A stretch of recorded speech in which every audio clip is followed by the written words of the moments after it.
पारेगाव खिल्लारे वस्तीवर धामण सापांच्या जोडीला सर्पमित्राने मोठ्या सिताफीने केले रेस्क्यू। सध्या पावसाळ्याचे दिवस सुरू असून सापांच्या बिळांमध्ये पाणी जात असल्याने साप हे आता सर्वत्र निदर्शनास येत आहे। विशेष करून ग्रामीण भागामध्ये साप दिसण्याचे प्रमाण मोठ्या प्रमाणात वाढले असून भीतीपोटी नागरिक या सापांना मारून टाकतात। मात्र यातले काही बिनविषारी तर काही विषारी असतात।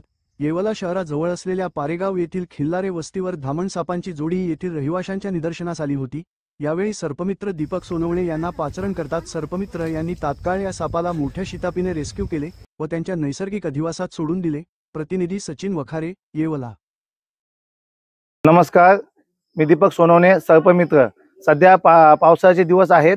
पावसाच्या दिवसामध्ये बिळामध्ये पाणी गेल्याने सर्व सर्प बाहेर येत असतात आणि या सर्पांना शेतकऱ्यांनी व कोणत्या नागरिकांनी मारू नये। सर्प हा माणसांचा मित्रच आहे। यांना वाचवण्याचं काम सर्पमित्र करत असतात आणि सर्प निघाल्यानंतर किंवा कुठे आढळल्यानंतर तात्काळ सर्पमित्राला कॉल करावं। सर्पमित्र येऊन त्याला रेस्क्यू करेल आणि त्याच्या अधिवासात सोडून देईल।